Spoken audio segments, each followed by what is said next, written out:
Whatever political party you identify with, you are welcome here. Whatever color, culture, or creed you identify with, you are welcome here. If you are vaccinated or unvaccinated, you are welcome here. Now look around. Look around at these faces in this crowd. Take a good look around. This is America the Beautiful. And it's worth fighting for. You are worth fighting for. Your children are worth fighting for. Our freedom is worth fighting for.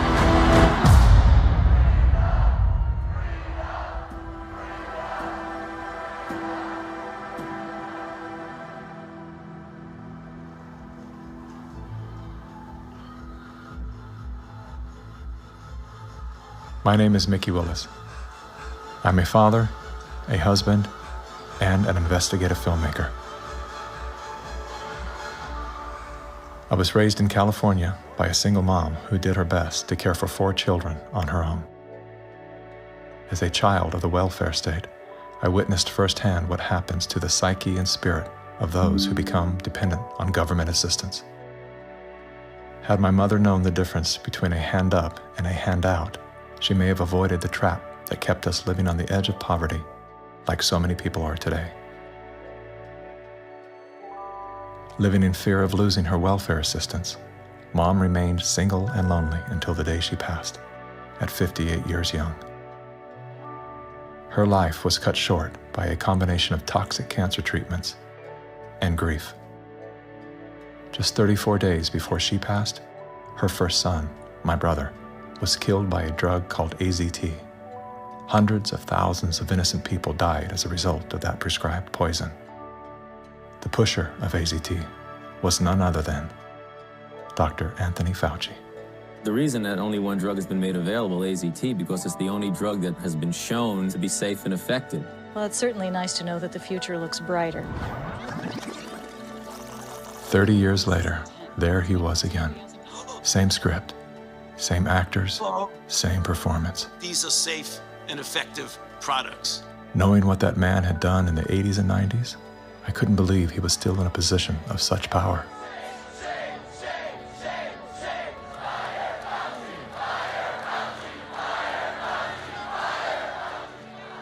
As the world descended into synchronized tyranny, I began to ask myself, how did they get everyone to go along with this? So good. I know. Obsessed with finding the answer, I began studying every moment in recorded history where masses of people devolved into a state of self-destruction. Down that rabbit hole was where I discovered the work of G. Edward Griffin. Gentlemen, again let me say welcome to our home. Since the 1960s, Mr. Griffin has been warning the world of the communist plot to overtake America. Yes, I know. Communism. Mr. Gorbachev, tear down this wall. That thing we've all been told fell with the Berlin Wall. How do you measure such an astonishing moment in history?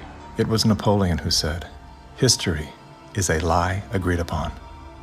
Ironically, there's no evidence that Napoleon ever said that. As we're about to discover together, much of our history has been rewritten to serve an agenda that up until recently was invisible to the average person. Average, like this guy. Everyone's talking about the necessity for change right now, particularly here in the US. Over the past few months, as a filmmaker, I've had the honor of documenting the political revolution. That was me in 2016, the year of my political awakening. Come on board the political revolution. I was touring with the Bernie Sanders campaign, creating media to help his grassroots movement grow. At that time, I knew very little about socialism and even less about democratic socialism. As it turned out, I wasn't the only one. So my Bernie bros, how do we redistribute wealth through taxation without expanding the powers of the federal government? Bernie Sanders!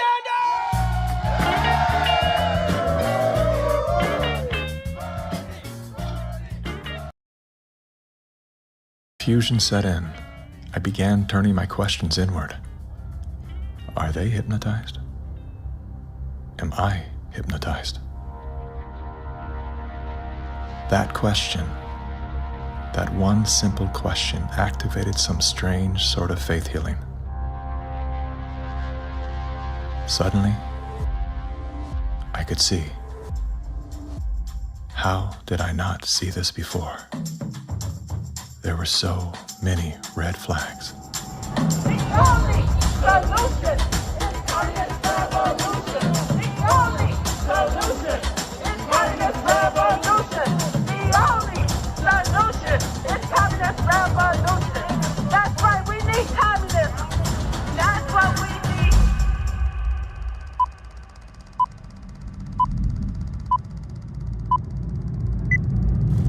I'm well aware that whether you're here in person or through the medium of motion picture, that for most of you, it's not easy to fit meetings of this kind into your schedules. But the fact that you are here indicates that you do have an interest in the subject. So in order not to waste any of your time, let's dispense with the usual preliminaries and get right down to the business at hand. We're going to examine in quite a bit of detail the communist theory and practice of revolution, particularly as applied to the United States. Now, this will not be something dreamed up out of thin air. This will be the strategy as taught by them and advocated by them in their own manuals, in their textbooks, and in their schools. The new program of the Communist Party on this subject has this to say.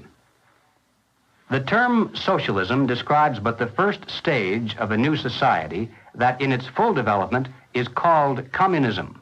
Socialism is a transitional stage. Jim Carrey, everybody. I went out today and bought me some freedom-friendly Nikes. Yeah, that's right. As a salute to Colin Kaepernick, to Nike, congratulations on your Right. fantastic choice. Thank you so much. Well, It's good to be back it's in great to dystopian America. The Republicans are running with the word socialism. They're trying to say... Trying to scare people. Scare It's people. communism. It's Venezuela, Trump says. We're going to be living in Venezuela. I grew up in Canada. I'm here to tell you that this bullshit line that you get on all of the political shows from people is that it's a failure. The system is a failure in Canada. It is not a failure in Canada. I never waited for anything in my life. I chose my own doctors. My mother never paid for a prescription. It was fantastic. And I just got back from Vancouver, and I keep hearing this, like, Canadians are so nice. Canadians are so nice. They can be nice because they have health care. Because they have a government that cares about them. In Canada, the authorities say there's now a state of emergency. Riot gear swept through Canada's capital. Today, police in Ottawa used batons and pepper spray. You just trampled on me. Look what you did to her! Medical wait times in this country Are longer than ever. The cost of living just keeps climbing. There's a socialist coup unfolding in Canada, and we taxpayers are funding it. In the recent years, a lot of Canadians have been watching their once well-regarded country become what some are even calling tyrannical. A country previously hailed as the most free and democratic in the world.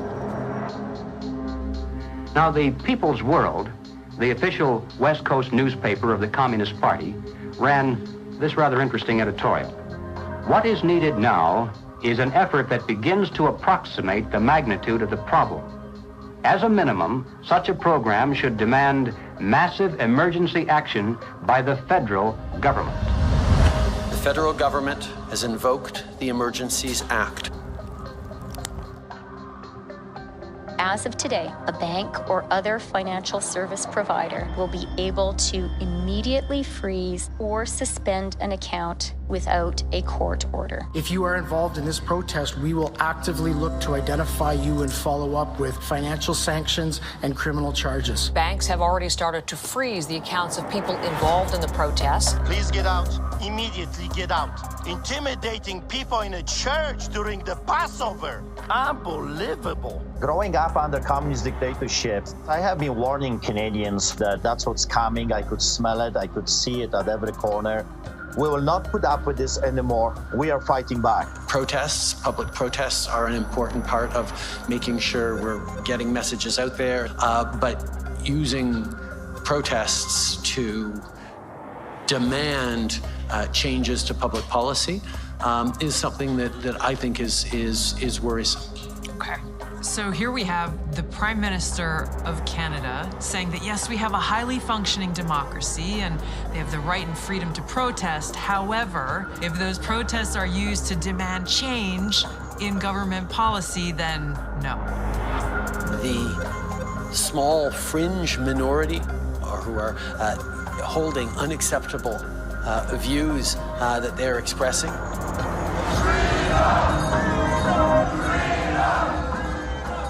Do not represent the views of Canadians who know that following the science and stepping up to protect each other is the best way to continue to ensure our freedoms, our rights, our values as a country.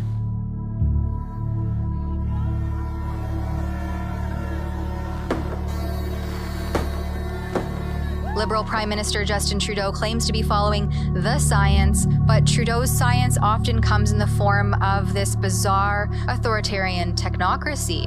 I think that Justin Trudeau stepped on the landmine when he weaponized the banking system in Canada against the truckers. Those peaceful trucker protests, their most violent act was honking their horns. And in retaliation, they had their access to their bank accounts, and anybody that supported them in any way had their access to bank accounts eliminated. And at that moment in time, we all came to realize what was really going down. Even with Sun TV watching for any slip, he was asked which country he most admired and referred to China. There's a level of admiration I actually have for China because their basic dictatorship is allowing them. I applaud China for stepping up. I applaud Canada. You can tell what I'm thinking. A prime minister who openly admires the Chinese basic dictatorship, who tramples on fundamental rights by persecuting and criminalizing his own citizens as terrorists just because they dared to stand up to his perverted concept of democracy, should not be allowed to speak in this House at all. Mr. Trudeau, please spare us your presence. Thank you. Canadians know where I stand. This is a moment for responsible leaders to think carefully about where they stand and who they stand with. While Justin Trudeau makes a compelling case study, he is not the only dictator on the rise. Under the new rules provided by the COVID-19 emergency, many other elected leaders were empowered to show their true colors. Interesting how they all marched in perfect lockstep while chanting the same slogans. This pandemic has provided an opportunity. Here we are now with an economy in crisis, but with an incredible opportunity. It's certainly a major crisis, but it also offers us a unique opportunity. Unprecedented opportunity to rethink and reset. The great opportunity for reset. Opportunity for us to reset. For a reset. It's almost as if they all attended the same school of thought and studied under the same professor.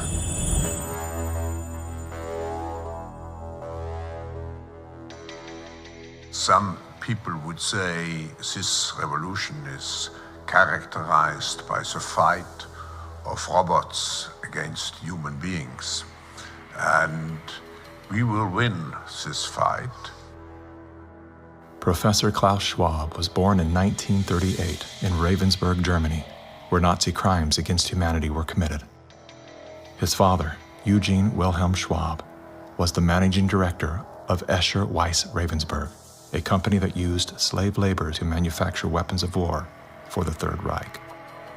While Klaus's father was at the helm, the Nazi Party awarded Escher Weiss Ravensburg the title of National Socialist Model Company. Years later, Klaus Schwab joined the board of directors at Escher Weiss Ravensburg, where he played a key role in the development of South Africa's nuclear weapons program during the darkest years of the racist apartheid regime. Today, Klaus Schwab is the founder and executive chairman of the World Economic Forum. If you'd like to meet the people who are supposed to repair the state of the world, or give a piece of your mind to the bankers who helped get us into this mess, we can tell you where to find a lot of them. The World Economic Forum. Founded in 1971, The World Economic Forum is an international private organization which receives billions of tax-free dollars from its members and their global enterprises. Every year, the WEF brings together its members with world leaders, big pharma executives, tech titans, Hollywood celebrities, media personalities, and internet influencers to meet in the secluded mountains of Davos, Switzerland. It is a tiny town folded into the Swiss Alps, a village where you could bump into Bill Clinton, Bill Gates, the head of Google, and the Queen of Jordan, all in one place. A lot of reporters cover the forum, but few get inside. It turns out there are two Davoses, one you see and one you don't. After hours, there are hundreds of private parties where deals are done. People who can't be seen together in public can meet here. Your Royal Highnesses, Excellencies, distinguished heads of state and government, the future is built by us, by a powerful community as you here in this room. Klaus Schwab, the founder of the WEF, is particularly upfront and even proud of his ability to shape and influence world politics. I created the community of global shapers as a means, as a force to shape our common future. And of course, their Global Young Leaders program is a grooming ground so that when they ultimately infiltrate cabinets, We penetrate the cabinets. they will likely tend to govern a certain way. Nobody will be safe if not everybody is vaccinated. The names and the countries he mentioned ended up being some of the most dystopian and authoritative during this pandemic. Names like Ms. Merkel, Vladimir Putin, and so on. Other names, Jacinda Ardern, Sebastian Kurz, Mauricio Macri, Mark Zuckerberg, Jack Ma, Gavin Newsom, Stéphane Bancel, Chelsea Clinton, Leonardo DiCaprio, Sanjay Gupta, Dr. Leana Wen, Alexander and Jonathan Soros, George Soros' sons, and several of the Rothschilds. And of course, Now, who could represent such a world better than you, Prime Minister? In 2014, Klaus Schwab called for the Great Reset, We need a great reset. which he positioned as the solution to the world's most urgent issues. The dark reality of Schwab's agenda is detailed in his best-selling book, COVID-19, The Great Reset. His endgame mission is to replace independent governance with a top-down controlled, one world government and a central bank-controlled digital currency. When they say, you'll be happy, what they mean is, you'll be enslaved. That's why they're talking about a great reset. That's why they're talking about introducing this quasi-communist, quasi-socialist agenda.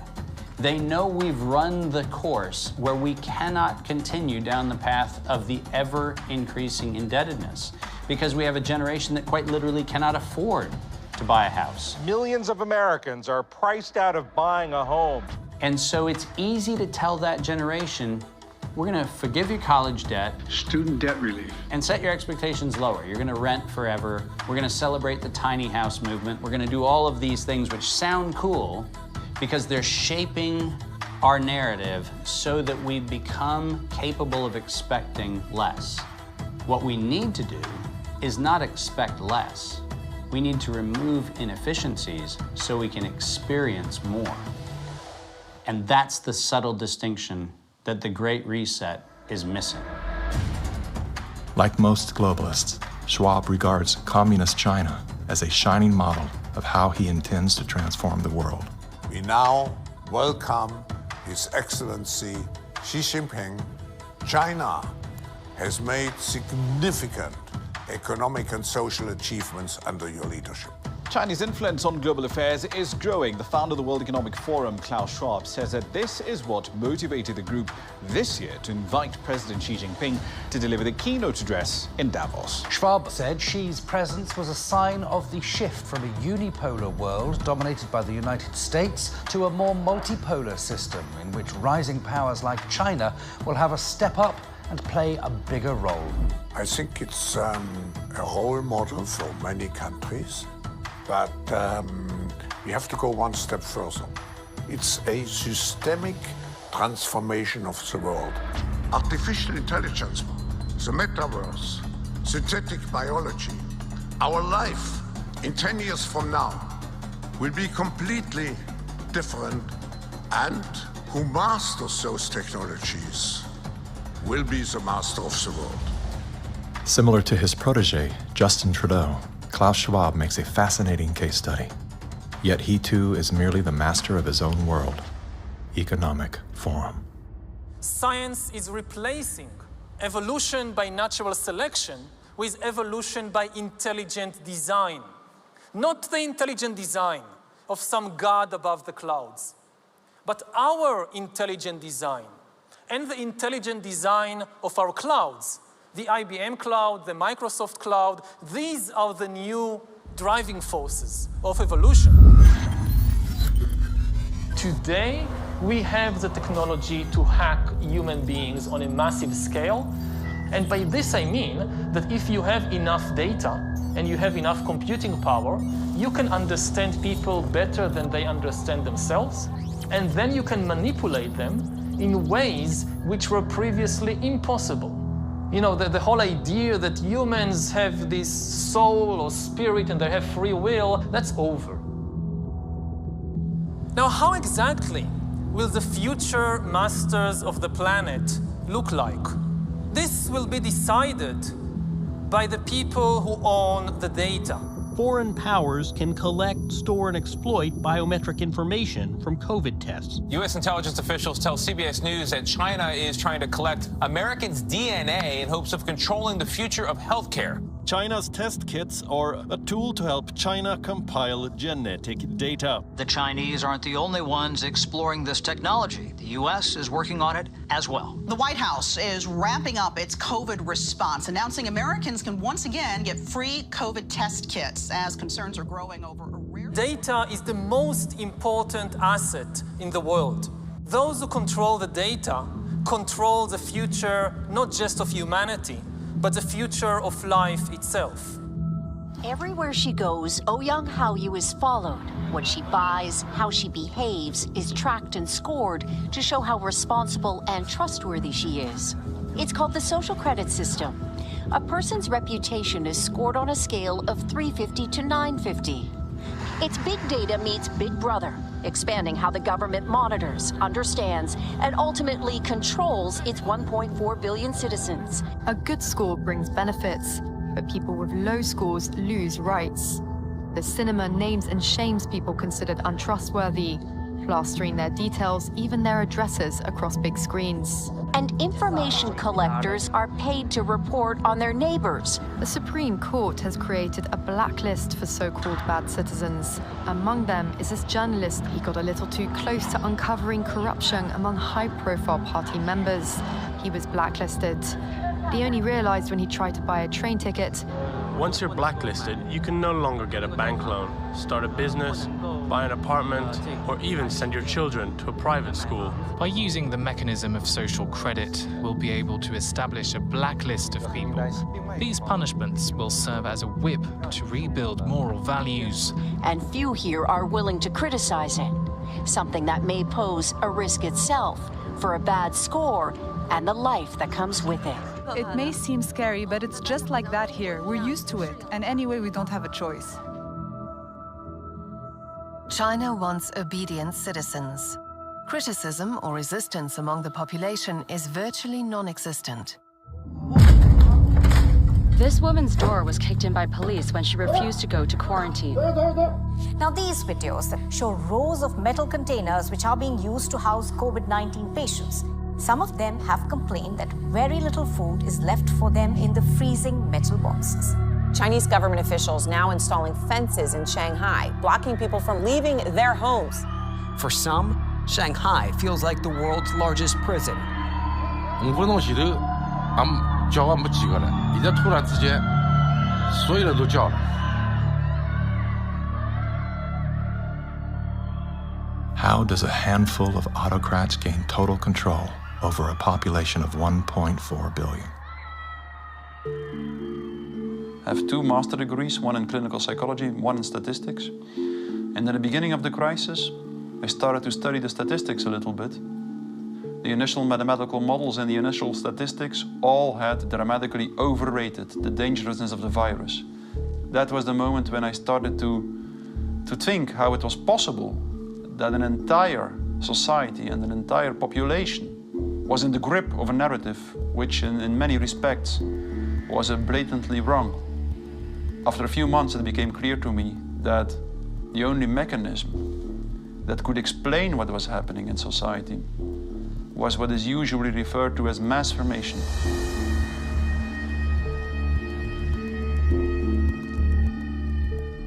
Mass formation is identical to hypnosis. And this term refers to a specific kind of group formation, which has very special characteristic effects at the level of individual mental functioning. And one of these effects is that an individual that is in the grip of mass formation typically lose every capacity to take a critical distance from what they believe in, from what the group believes in. You would think it would be people with lower IQs that would be more susceptible to this, but it seems to be the other way around. Are you seeing this? I have seen this, and it does seem to be predicted by educational status and IQ.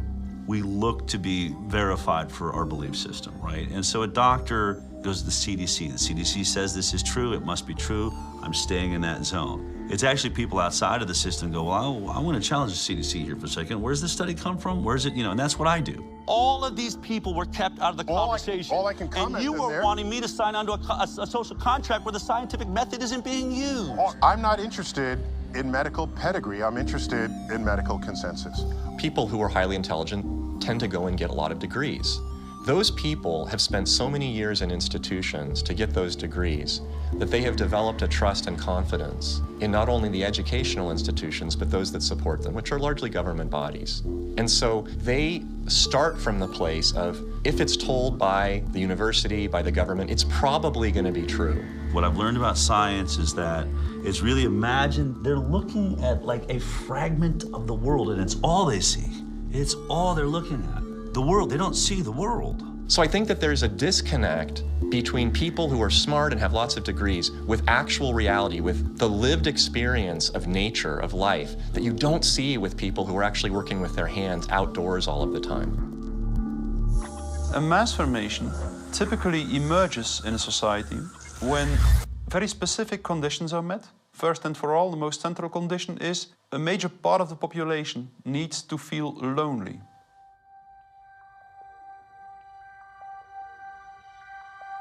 Doctors say the very rules to keep people safe from the virus are doing great damage when it comes to anxiety, depression, and even suicide. And now everyone is suffering, but children are particularly at risk. The real pandemic here is the psychological warfare that's being waged on every single human being.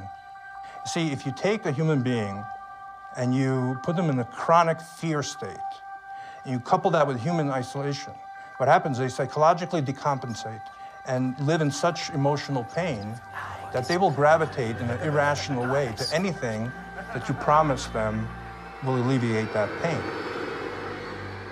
Once people feel disconnected from their environment, they will typically start to experience a lack of meaning-making in life. And under these conditions, if a narrative is distributed through the mass media, indicating an object of anxiety, and a strategy to deal with this object of anxiety, they suddenly, connect to one small object of fear, for instance, the coronavirus, and afterwards, people don't feel lonely anymore. They feel connected again. Let me hear it if you've had the Pfizer vaccine. Let me hear it from Moderna, AstraZeneca. Let's hear it from the anti-vaxxers.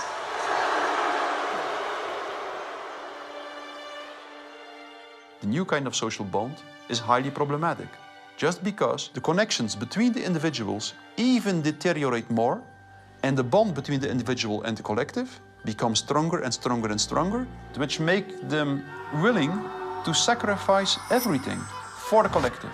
Its health, its wealth, the future of its children, everything. Something else that is really characteristic of individuals in mass formation is that they become radically intolerant for dissonant voices. The people who are not getting vaccines It's time to start shaming them. What else? Or leave them behind. Vaccinated person having a heart attack? Yes, come right on in. We'll take care of you. Unvaccinated guy, rest in peace, Wheezy.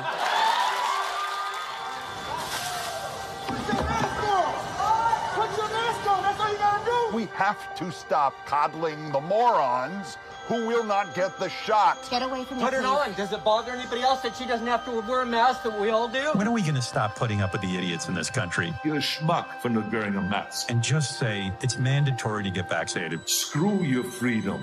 People who do not go along with the masses are stigmatized, and in the end, the masses are inclined to destroy the people who do not go along with them.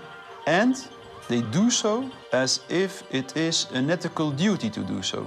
Getting good people to do bad things, harmful things, while thinking they're good things, it's a dangerous place to be because it looks great. You feel great while you're being used. They will sacrifice themselves, and they see it as a virtue because it demonstrates their complete obedience to the cult, to the group, to perform ritualistic behavior which causes them harm. One of the most clear illustrations of this was when the leaders of the Communist Party in the Soviet Union were sentenced to death, often tortured to death. They did not object. They said things like, if this helps the Communist Party, it's my pleasure to do it. That's something that was observed in all major examples of mass formation in history.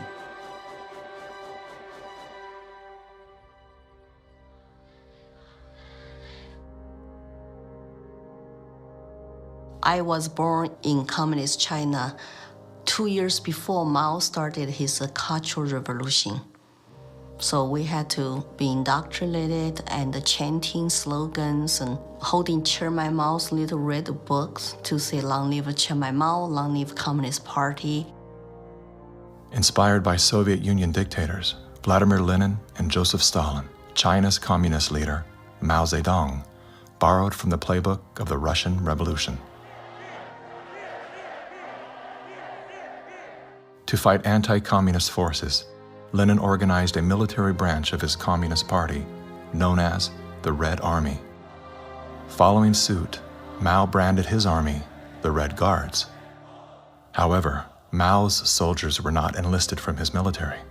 His Red Guards were made up of high school and university students. So he used young people to start Cultural Revolution, to top down statues, burning old buildings, and demonize all religions, going after all dissident voices, and to turn all the Chinese against each other. Family turn on each other, neighbors turn on each other. Chairman Mao, as he was known, was deeply influenced by Lenin's ideas on Marxism and revolution, and often praised Stalin as a great leader. He started his Great Leap Forward campaign in the 50s and killed 2 million landlord owners. 40 million to 60 million people estimated starving to death. The people were trading their children's dead bodies to eat, to survive. Cannibalism was everywhere. Through war, torture, execution, and famine, Chairman Mao caused the death of 80 million innocent people, making him the deadliest dictator of all time. China shaved the heads of women, put them all in unattractive asexual clothes, did the same thing for the men. This technique has been used in the 20th century by every totalitarian regime. The Mao wanted to create a genderless society. That's why girls like me could not wear beautiful clothes and could not do makeup. We have to just look like boys, unisex, no gender. They asexualize the population so that there's no more desire, no more bipolarity of male and female. Everybody looks like an automaton. And then what do? Rather than turning towards one another, they turn towards the state. So the only thing left for me, a child, to believe in is communism. And Mao was the new God.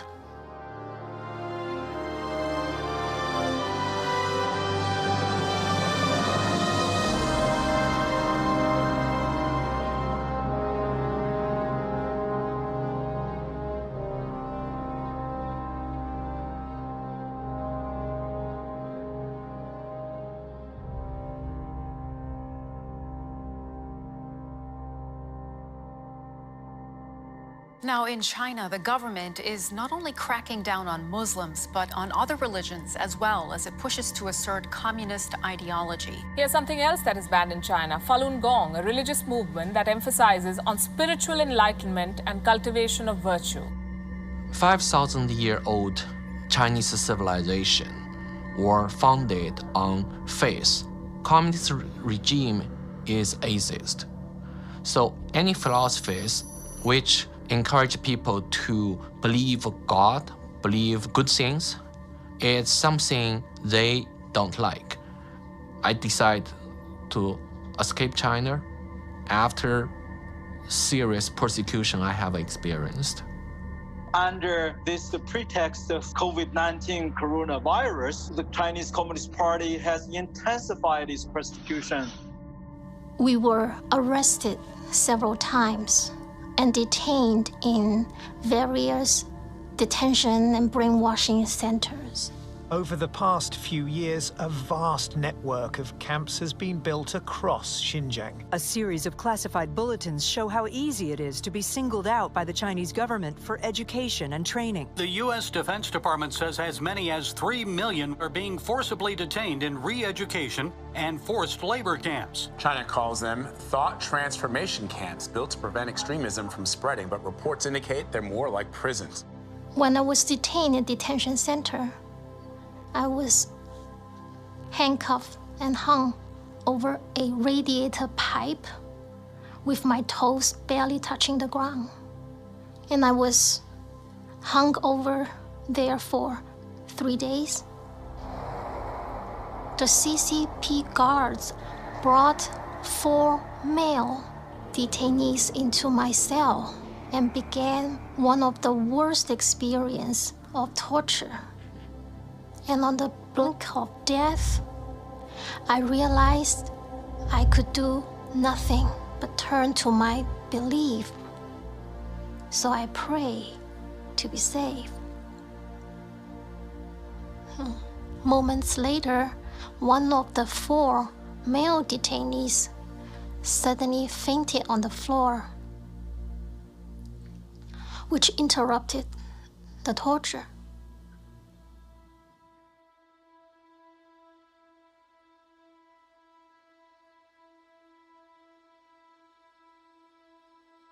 I left China because my parents were heavily persecuted for their practice of Falun Gong.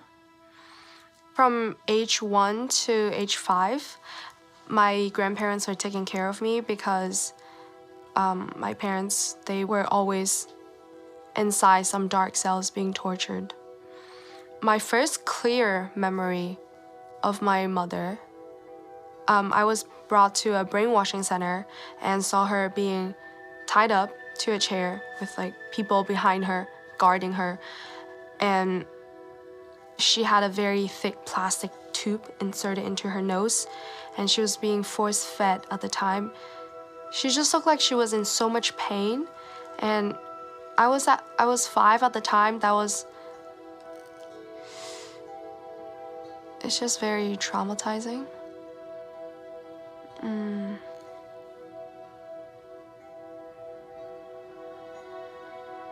My school principal actually came to me several times and told me not to be a part of my parents and to report any activity that my parents would do. They're instilling all the lies and hatred into the younger generation. The young people are used today to do the American Cultural Revolution, to turn the kids basically not to trust their parents anymore.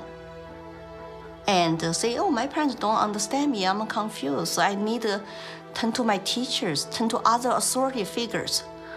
Look at the Mao's Cultural Revolution to say, how many similarities are there?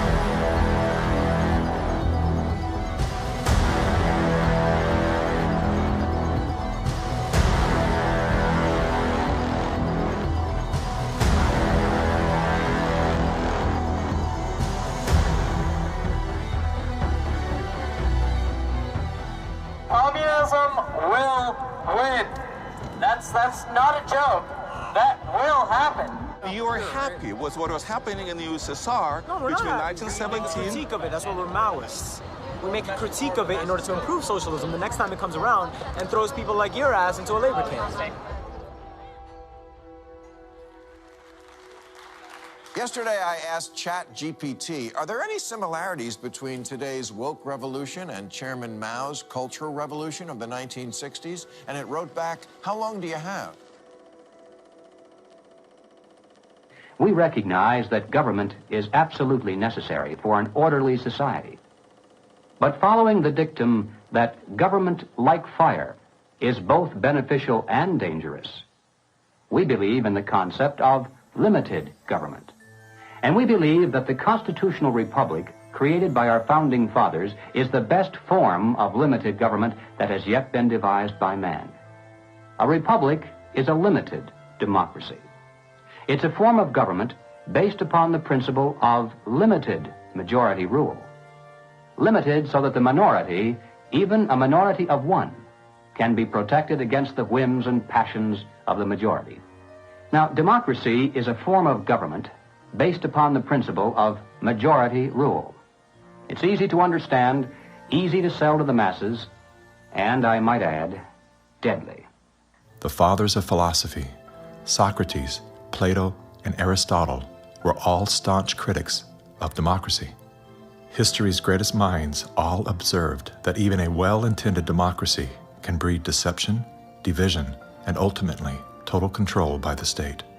Aristotle wrote that democracy is not just the rule of the majority. Democracy is a system in which the majority is in charge, respecting the basic elementary rights and principles of minorities. If not, democracy becomes a tyranny of the majority.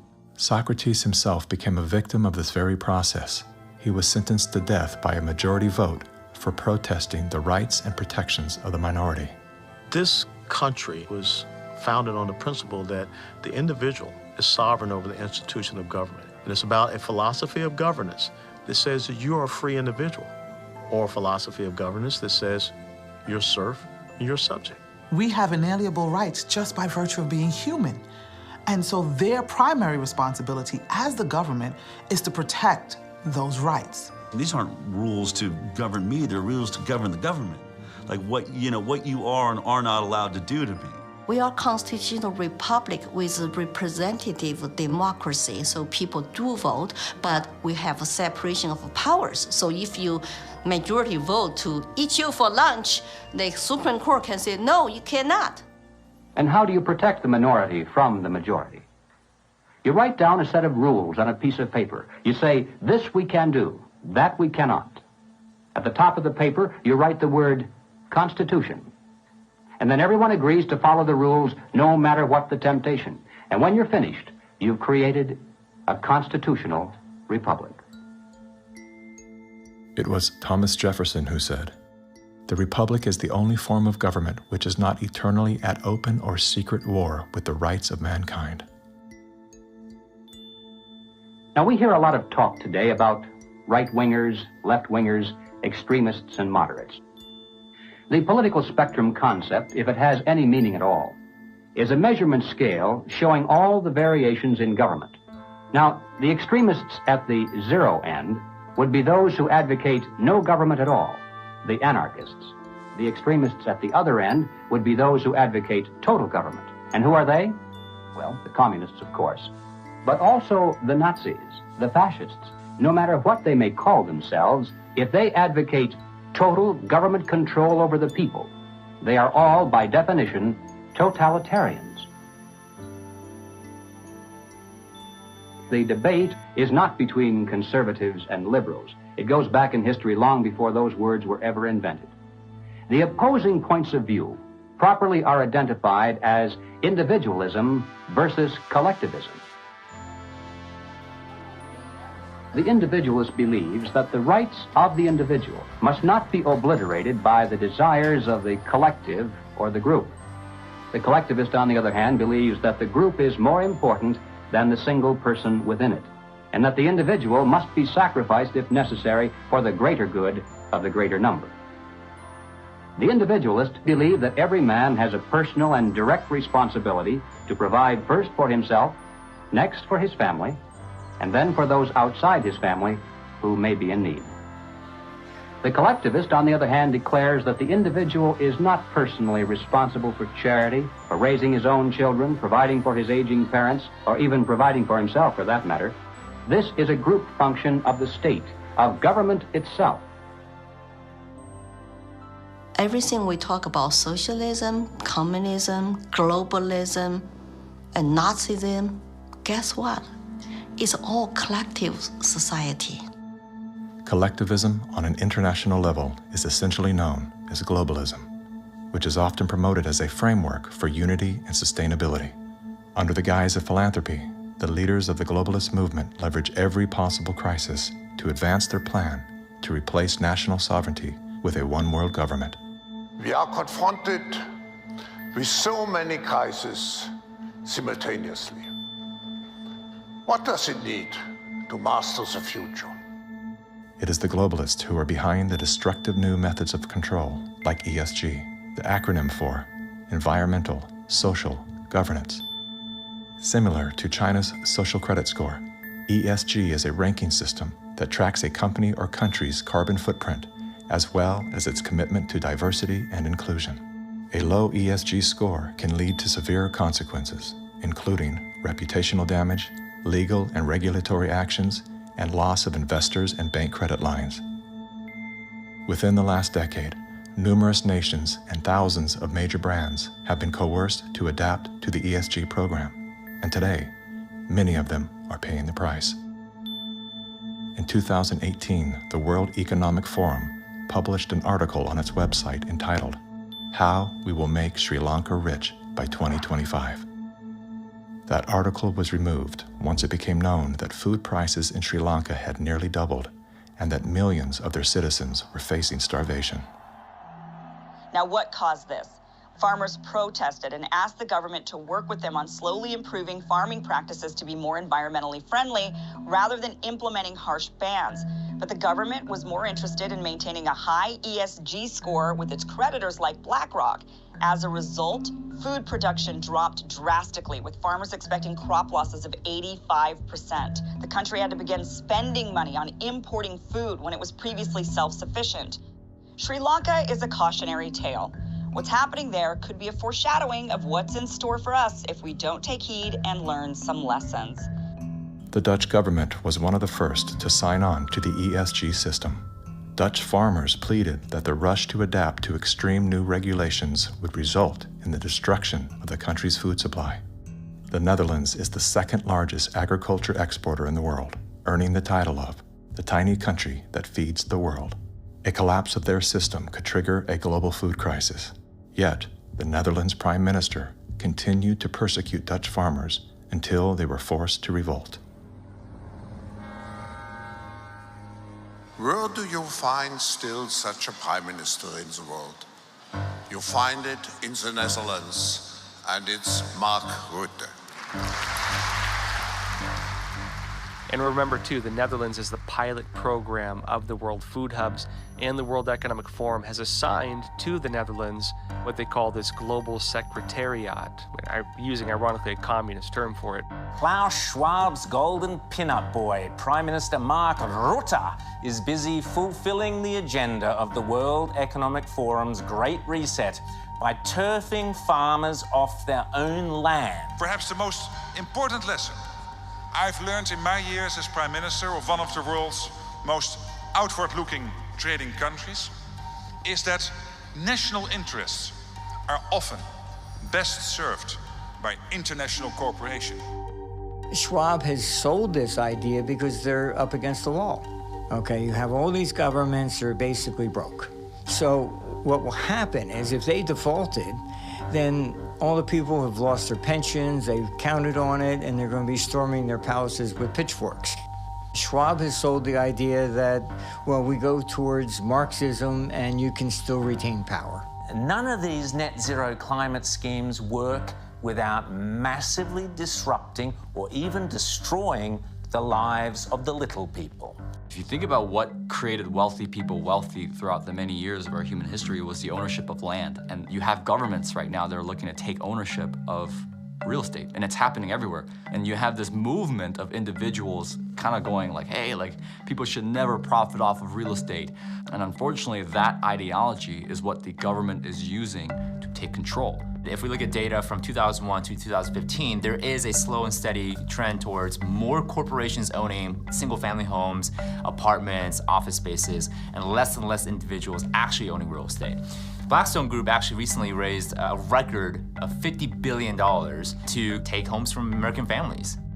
During the pandemic, when all people were ordered to lock down indoors, why did governments around the world make exceptions for mass protests? We've all heard the term fire sale. In this case, it's not a metaphor. When a community is damaged by protests, the value of local properties plummet.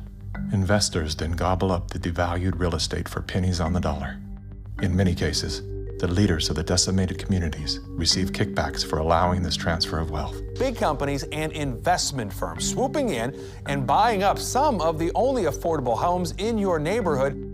The more you have individuals not own their own home, the more you have individuals not financially independent, creates more dependence on big financial corporations that profit off of mass people. So we are going towards a world where the people are owning nothing.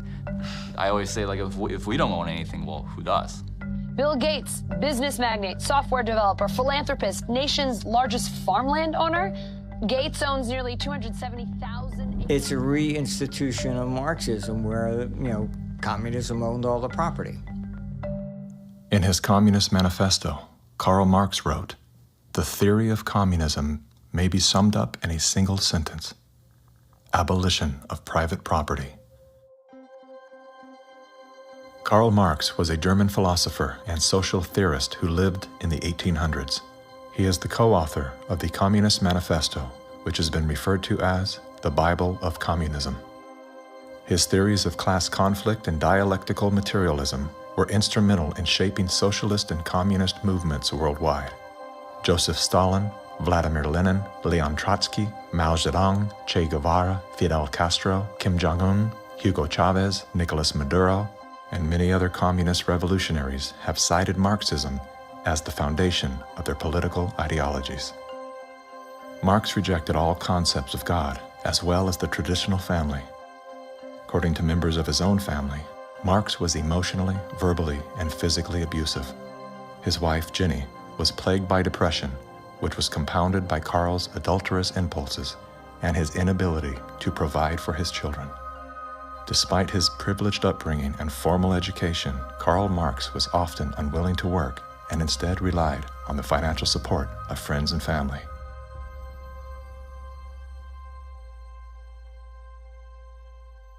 In 1943, the following directive was issued from party headquarters to all communists in the United States. It read, "When certain obstructionists become too irritating, label them as fascist or Nazi or anti-Semitic. In the public mind, constantly associate those who oppose us with those names which already have a bad smell. The association will, after enough repetition, become fact in the public mind." The founding fathers were racist, misogynist, Fascist political party, radicals on the far right, anti-Semitic, xenophobic, transphobic, Uncle Tom's white supremacist, domestic terrorist, neo-Nazi organizer, Nazis, You are an anti-vaxxer. anti-vaxxers, racist. Name calling is their #1 bullying tactic, and they apply it unremittingly to anyone who questions their dogma or says something they find unacceptable or offensive.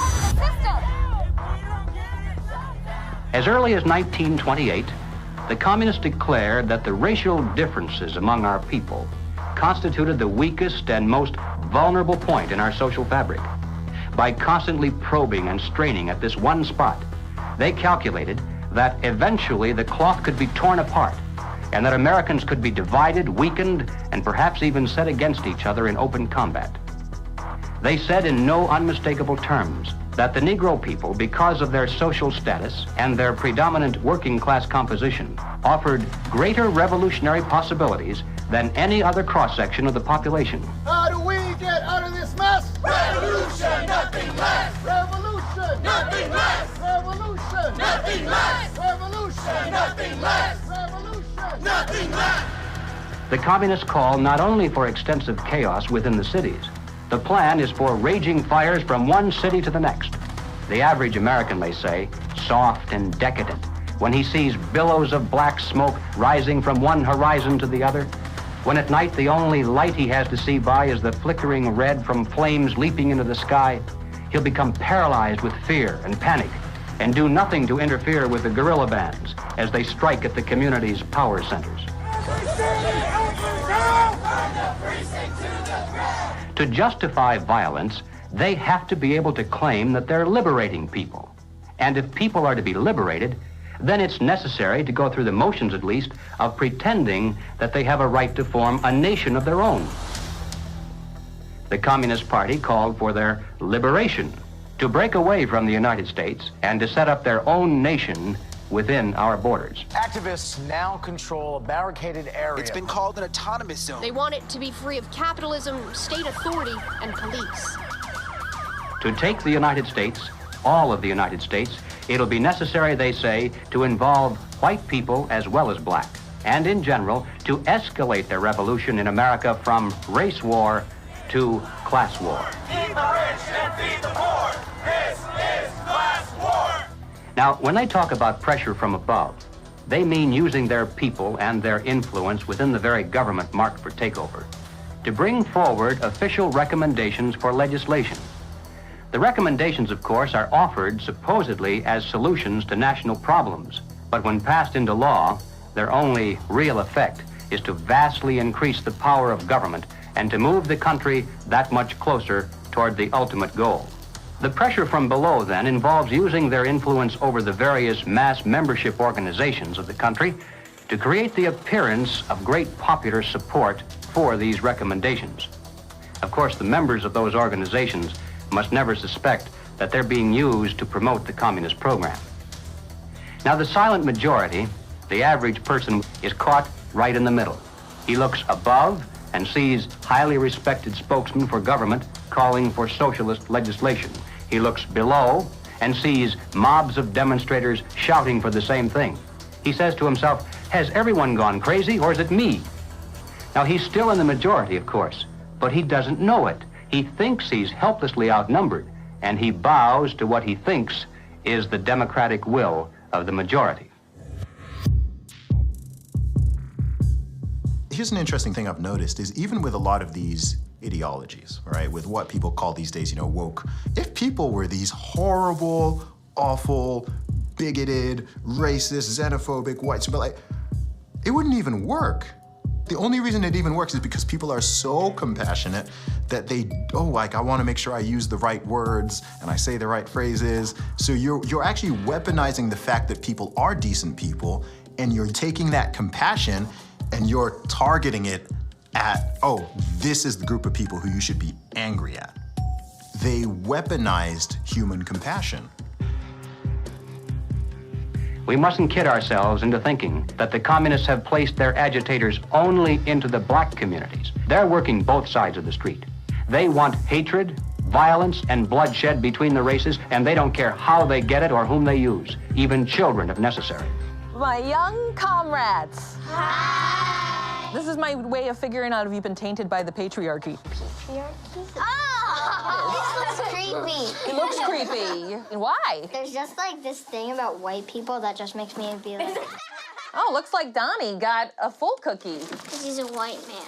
Say it with me. Structural racism! Yeah! You may have wondered why the Communist Party has been a staunch supporter of the drive to place a black studies curriculum into our high schools and colleges. The reason becomes obvious the minute you take a look at the textbooks and the study guides. Schools are now radicalizing our kids. I mean, this is the volume of the book from Critical Race Theory, and it literally says here, whiteness is a bad deal, and it has a symbol of Satan. You gonna deliberately teach kids this white kid right here got it better than you because he white? You gonna purposely tell a white kid, the black people are all down to suppress? How do do I have 2 medical degrees if I'm sitting here oppressed? Not only is it in the schools, but it's in the workplace, it's throughout society. It's destroying this country. If this continues, we will look back and be responsible for the dismantling of the greatest country in the world by reverting to teaching hate and that race is a determining factor on where your destiny lies. Thank you. Sarasota School Board Chairwoman, what has been the worst of what you've had to deal with in terms of community or parental reaction?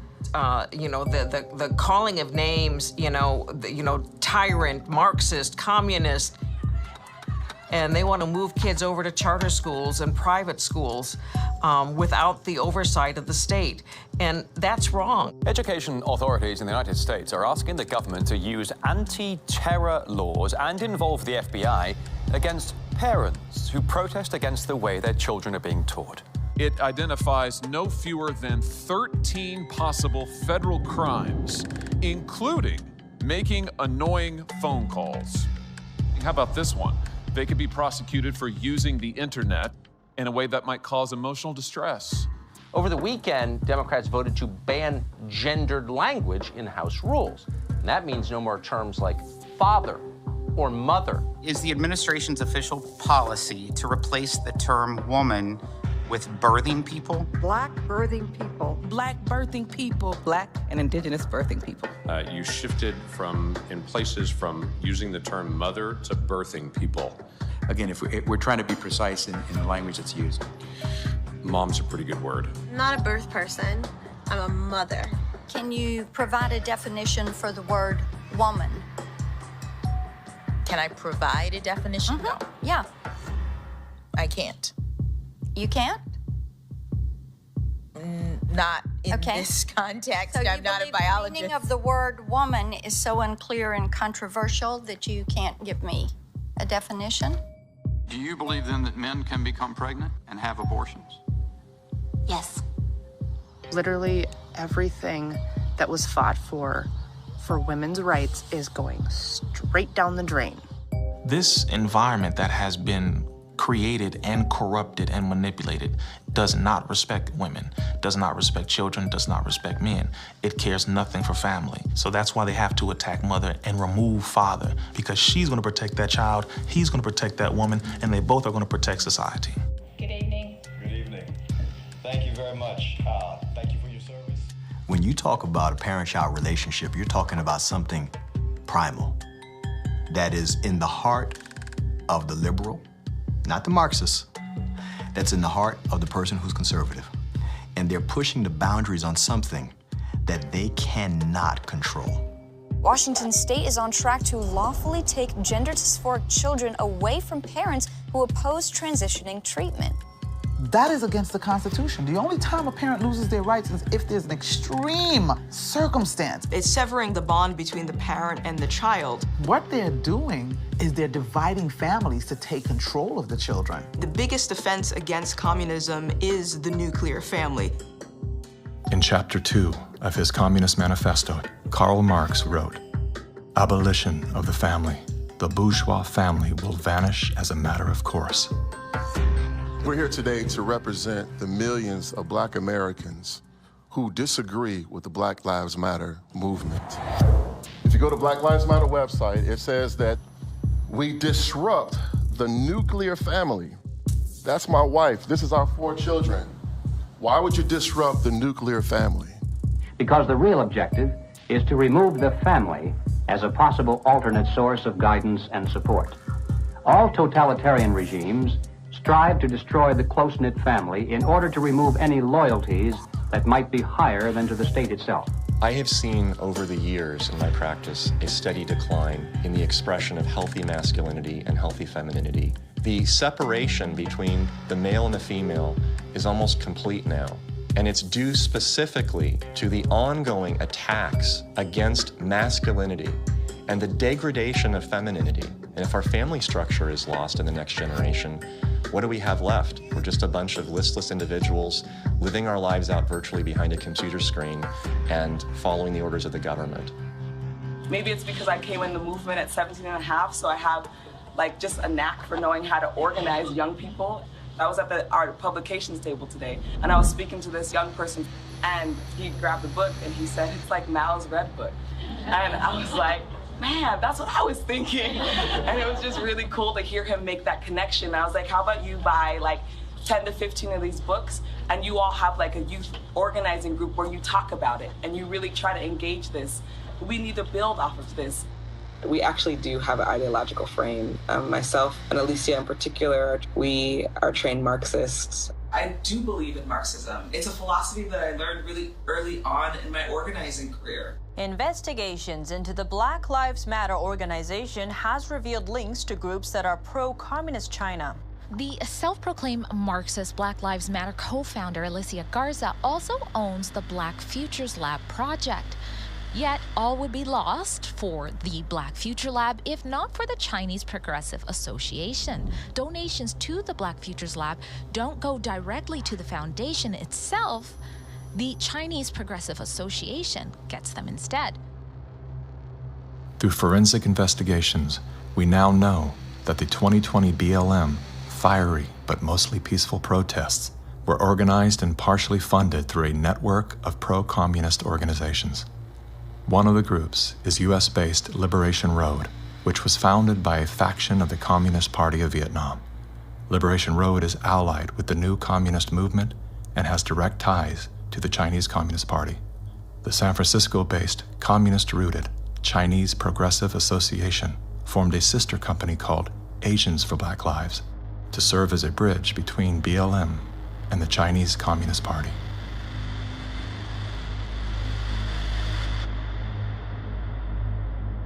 I spent a lot of time with President Xi. He's deadly earnest about becoming the most significant, consequential nation in the world.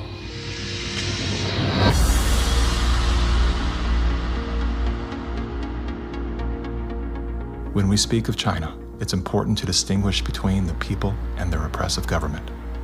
And while the Communist Party of China is undoubtedly America's greatest foreign adversary, it's crucial to recognize that the most urgent threat to the future of the United States resides within its own borders.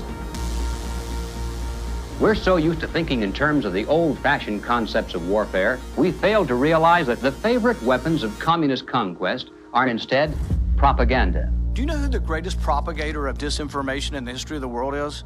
The U.S. government. The slanted view of history. History has been written to tell us a certain story. The 1619 Project is trying to reframe that story. What these people are doing is subverting young black minds to think that the Revolutionary War was fought in order to preserve slavery. And it's based on something that simply isn't true. The tactics of internal subversion. I thought that America was racist. I thought it was patriarchal. I thought our capitalist society was just a means of exploiting people.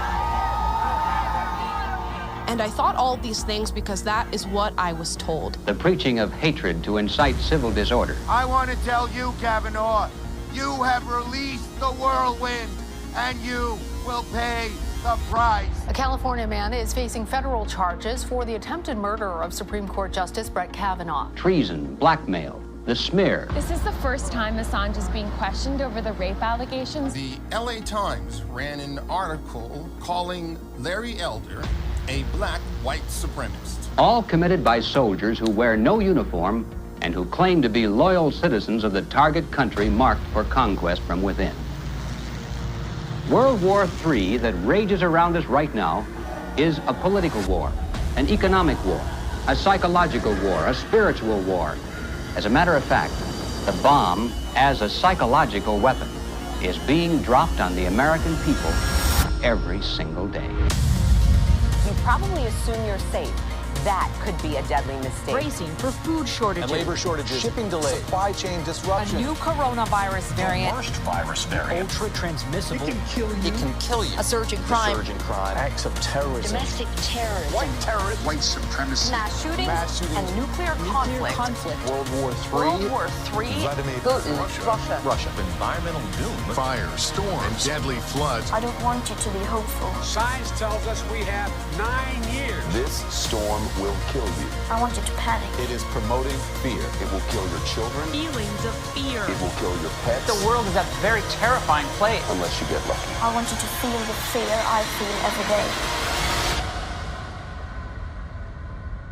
Walk me through, if you would, what happens scientifically inside our minds when we're in a state of fear, and then how that affects our external choices and the direction of our lives. This is well known and well researched in the psychological literature and the psychiatric literature, that when someone is afraid, when someone is in a state of fear, that person cannot think rationally.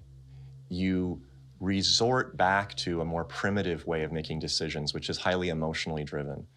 And when you're placed in a chronic state of fear, as we have been, you end up in what I would call a traumatized state, meaning that you're not just momentarily scared, you are frozen.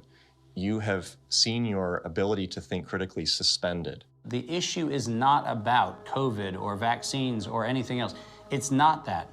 That is the polarizing impulse that gives rise to our general sense of ill at ease, which then amplifies our willingness to fall for reflexive classifications like race or, the isms that we want to fight about. The more we can distract people by creating the illusion that says everything is fearful, the more we can manipulate the population. We were groomed for decades to be fearful, whether it was drop and cover. We must be ready all the time if the atomic bomb explodes. Duck and cover. To protect against the threat of nuclear annihilation, or more recently, the impending ecological collapse of our planet in 12 years that AOC and Greta Thunberg keep warning us about. The world is going to end in 12 years if we don't address climate change. How dare you? All of these fears are grounded to some degree in reality. They're not completely invented, but they are exaggerated so greatly that we cannot actually reason through them anymore. When people are afraid, they won't just accept authoritarianism, they'll demand it. They will demand it. Somebody do something. Somebody take charge and tell me what to do. Like, where do I stand? Where do I walk? What do we do? What are the rules? And again, people in power always use that, right? What they say, never let a good crisis go to waste. We can take this and we can now enact policies that normally we wouldn't be able to get away with. Maybe in a couple of decades, when people look back, the thing they will remember from the COVID crisis, this was the moment that we agreed to be surveyed all the time. And maybe even after the event is over, maybe we can still keep 30%. And over time, multiple crises, suddenly you have a government or an individual who has far more power than they're actually supposed to. The leaders of the mass, the people who pronounce a narrative in public space, usually are hypnotized themselves. They believe they need to reshape society to be able to deal with the challenges society faces. And they believe so fanatically in that ideology that they think it's justified to manipulate and cheat and to use all kinds of narratives to convince people to go along with that ideology. We're going to go visit Mom. I'm going to bring the home family to see Mom. No. We will shut you down. We will cite you. And if we need to, we will arrest you and we will take you to jail. You either get your tests done and make sure you're cleared, or we will keep you in a facility longer. It's going to be very hard for people to do a lot of normal life unless they can prove their vaccination status. Such as, you're not going to work in this particular agency or institution, you're not going to be able to go to this college or this university. Once we start doing that, you will see more and more people willingly get vaccinated. If the fear of losing your job, your friends, family, and future isn't enough to coerce you into submission, perhaps these incentives will entice you to willingly comply. It's everything from cash prizes to college scholarships. Now offering kids 12 and up limited edition Avengers comic books. Thousands of prizes available, including cruises and Super Bowl tickets. They're giving away Ford F-150 trucks. They're giving away shotguns and hunting rifles. Marijuana dispensaries are giving away joints for jabs. Krispy Kreme announcing this week a free donut. And yes, free beers. That's right. Get a shot and have a beer. Today could be your lucky day. California's vaccine lottery. One grand winner to take home up to $5 $5 million if you get vaccinated next week. They made it exciting, right? There's a reason people go to Vegas. It really could be somewhat lucrative if they aren't already persuaded. 13-year-old Joshua says one of the best parts of getting a shot at Mickey D's, lunch on the house. Just think of this when you think of vaccination. Vaccination. If you need luck with love, dating apps are offering incentives too. A Vienna brothel is providing COVID-19 vaccinations and giving those who take up the offer a 30-minute session with a, quote, lady of their choice. We have finally found the one thing that makes us all more attractive, a vaccination. To love one another, as Jesus said, get vaccinated, get boosted. Do you think that it's being posed as politics, but it's behaving like a religion? Because it's acting like a religion. Yeah. It's dogmatic, it's absolute. It's, if you do not believe in it, you are condemned to hell. Maybe this is a new religion. God did answer our prayers.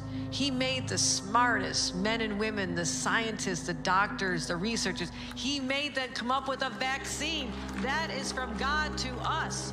And we must say, thank you, God. Thank you.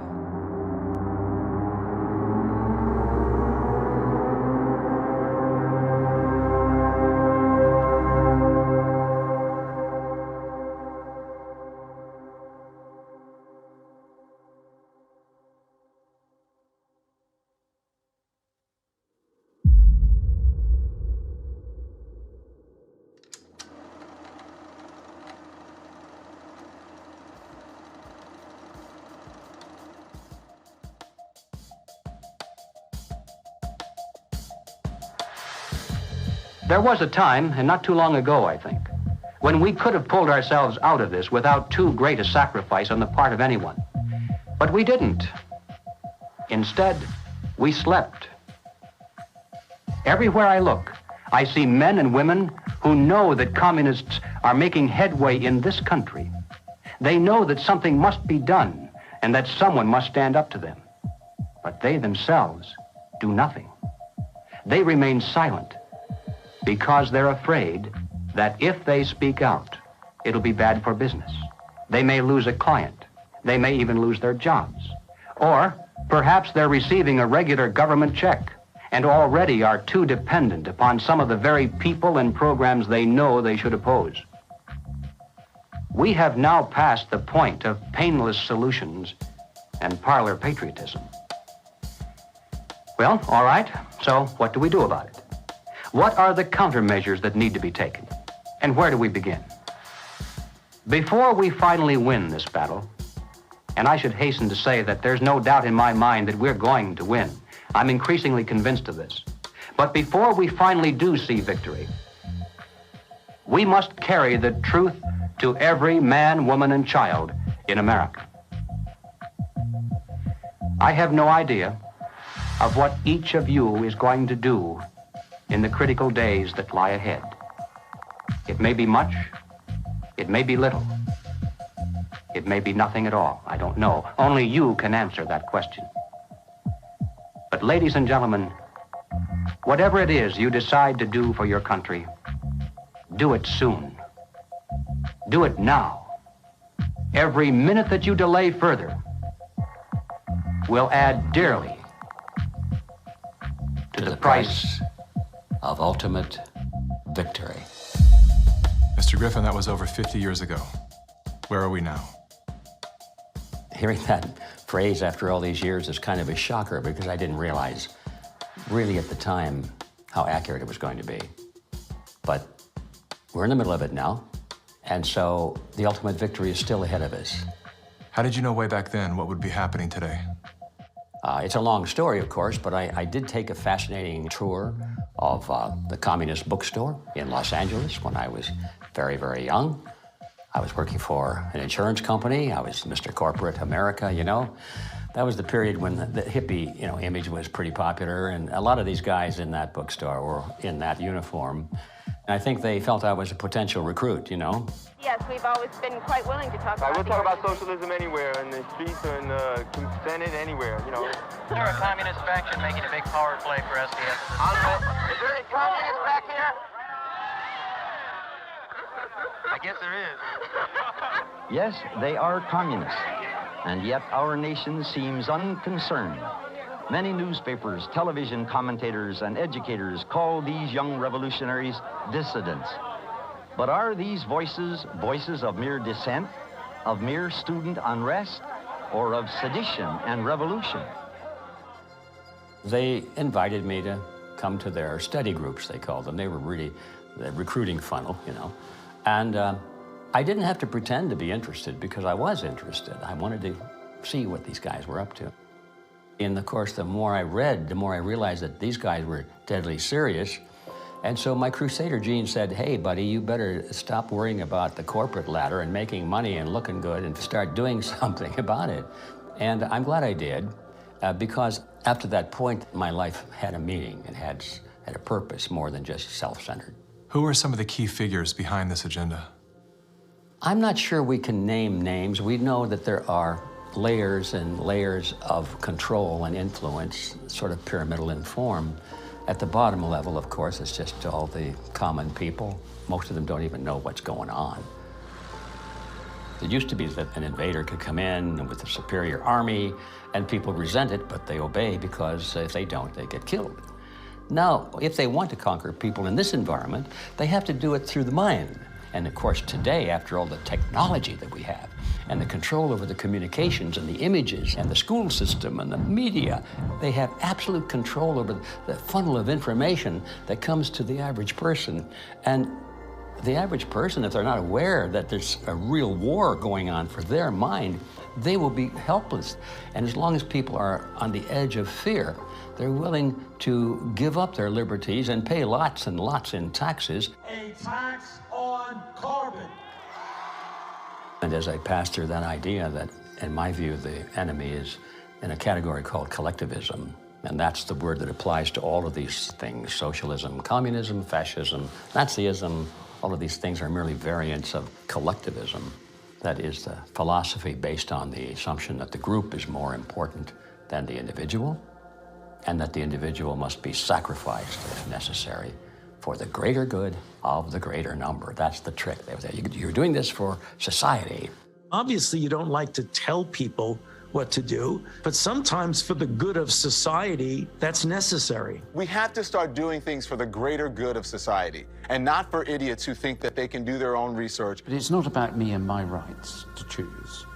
It's about how I love my neighbor. You are not doing this for yourself.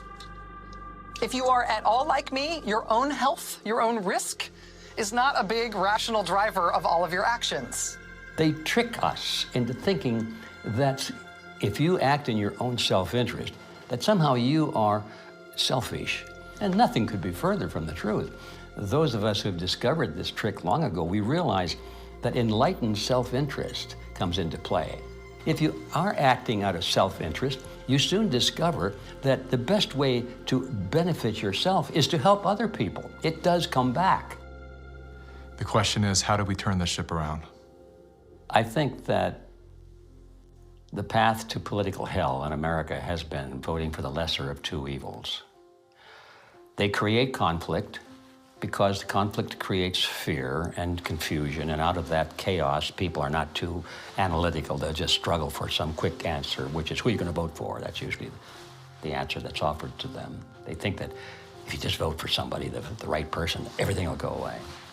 You cannot wait until there's a list of candidates that's published and you say, which one am I going to choose? You know, by that time the game is over. All those candidates have been selected before you were even aware. You've got to get into politics at the local level so you have some influence in which candidates are selected. And that starts at the grassroots level. You don't come in at the top, you come in at the bottom. If we do that job, we will influence both political parties just like our opponents do now.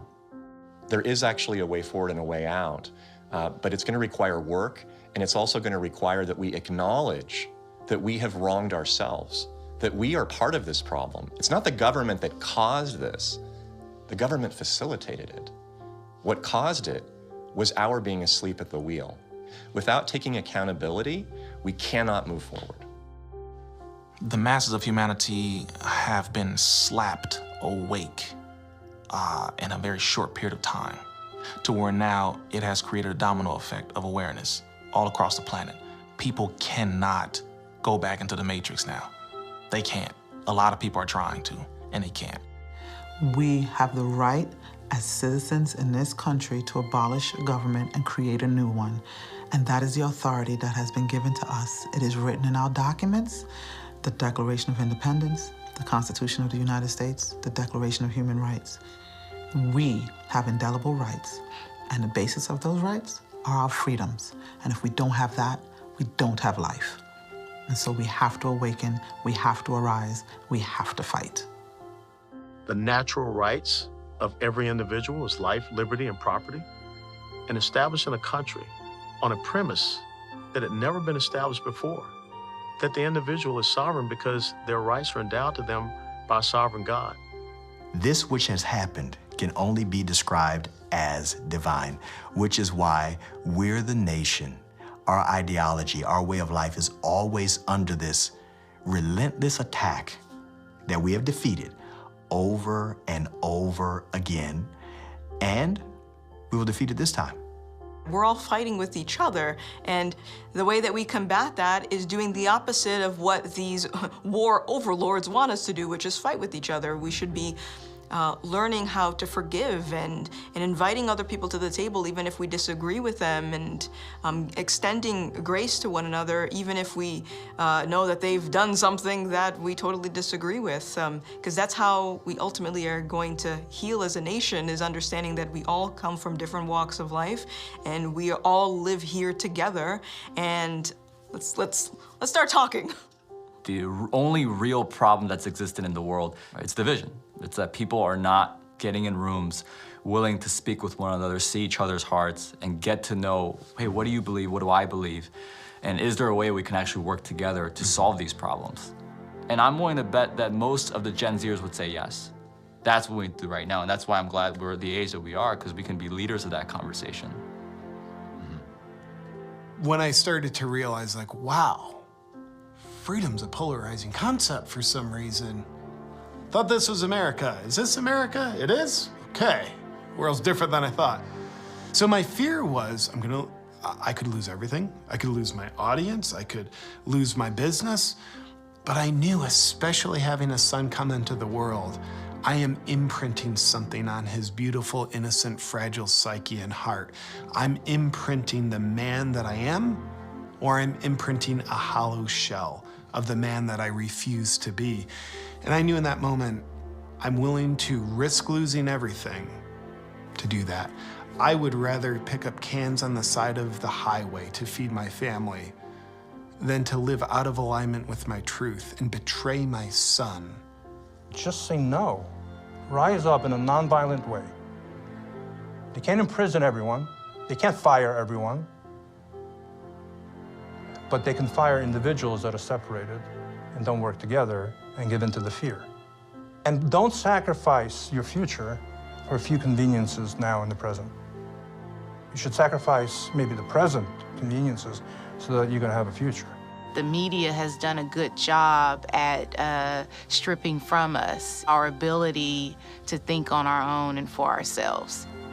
If we can get back to that, I think that we can build a stronger America. In my opinion, the first step you have to take is you have to get out from under the control mechanisms. And that means blow up your TV, don't listen to the fear porn, and set yourself free of debt, which is what controls you and controls everything around you. It is the weapon that is used. The most important thing is always that the dissonant voices continue to speak out, and, also extremely important, that they don't start to form a mass or a crowd themselves, because that happens very easily as well, happens very easily. Once a large-scale mass formation starts, the people who do not go along with them feel threatened, and they can start to form a mass themselves. So it's extremely important not to form a mass ourselves. That means to form a group, a coherent group, and that what unifies this group should in the first place be the fact that everybody who belongs to the group can have his own opinion and can speak in his own way. What matters most to you?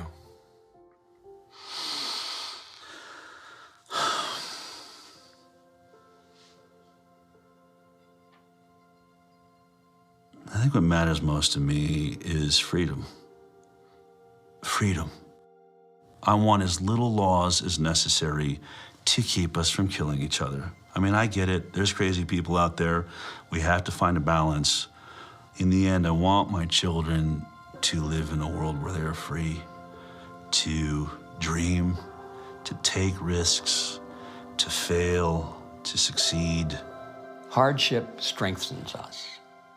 We wouldn't have had the American Revolution and the beta model for the American Constitution, the beta model of a republic in the modern world, unless the tyranny of King George had been unbearable. All the good things in life usually are a result of some kind of a rebound against something that's very not good at all, very painful. I mean, I think about if someone had jumped in there and taken away my failures. I can't do what I'm doing now if someone had kept me from really hurting, really learning lessons that were hard to learn so that I would never make that mistake again.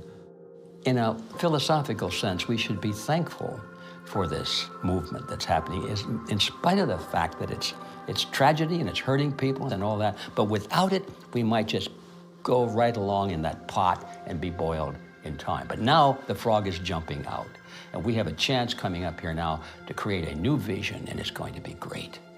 It's a bit cynical, but it is in the end good news that mass formation and totalitarianism always destroys itself in a relatively short time span. And the most important thing, of course, is that you have to make sure that the system does not destroy you before it destroys itself. Throughout history, it was always the very small minority. History has always been written by the 1% of the population. 15% of the population create history, and they follow the leadership, the thought leadership of 1%.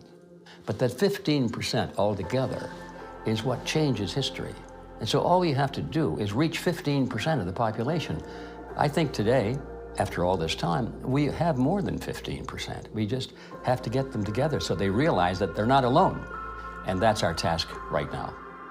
I don't think our societies have taken a moment to look up and actually see and appreciate how much progress has been made in the past century.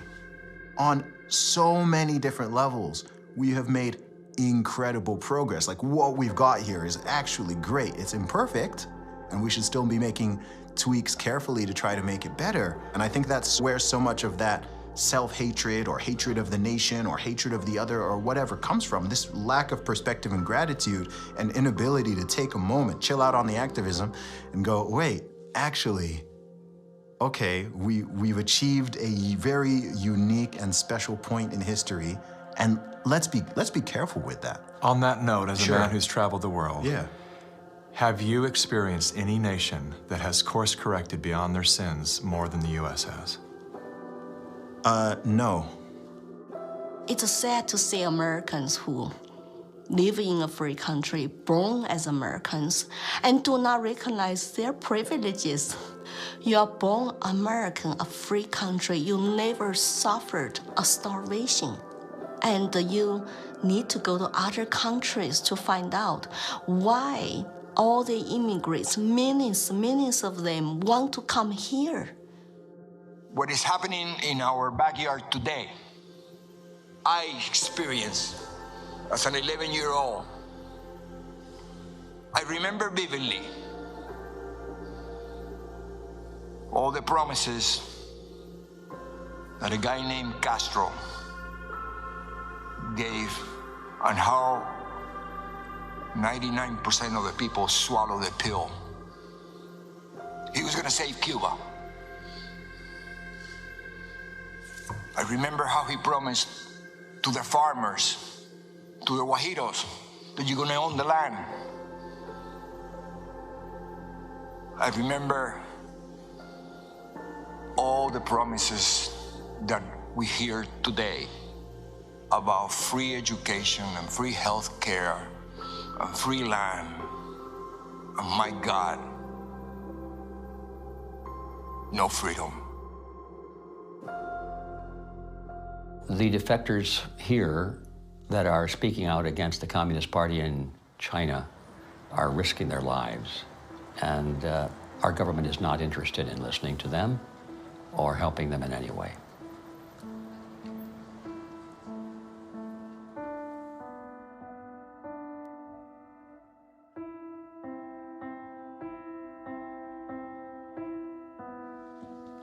I have been in America for 10 years. I saw a lot of Americans with wonderful hearts. America is a beacon of freedom. I'm happy living in this land to practice my religion and to have a peaceful life. That's my hope. America is last stand on earth for freedom. If we lose this country, the world will be a very dark place. I have 3 children in this country. I want to protect their American dream. So here I am, you know. I've noticed that every time you speak about America, your eyes fill with tears. I do love this country. No place to go. And I just hope people can hear my stories. For past 5 years, I've been telling the same thing. I have no political agenda here. I just want to live American dream and my children live American dream. Sorry about that.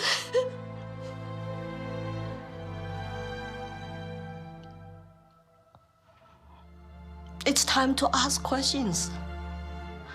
It's time to wake up.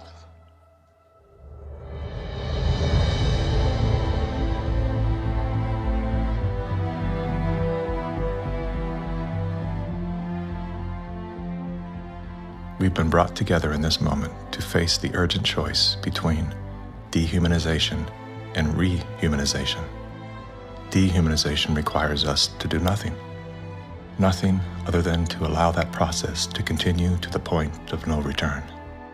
Rehumanization, on the other hand, requires action. One action: to remember. To remember what we knew as children, when everything was possible, before our attention was captured, before the conditioning set in, before our nature was denied. There's nothing new we have to learn. All we have to do is to remember. And then take the hand of that memory and go out and stand on ground. Not concrete, not asphalt. Stand on ground and see if you can feel the heartbeat of a universe that conspired to give you life, so you once again can feel the joy of being completely human.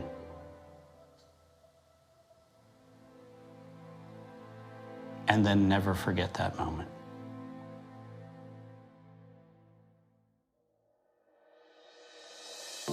This is the moment for us to activate our innate ability to create solutions. That can only happen through the awareness of symbiosis, defined as a mutually beneficial relationship between different groups. All of life depends on relationships. Every living thing is in communication, from the stars to the planets, the earth, the plants, the elements, the insects, the animals, the humans, and every cell within us. Real change out there begins with real change inside. As Americans today, we are truly a privileged people in a privileged land. But with our blessings come responsibilities, and with responsibilities come risks.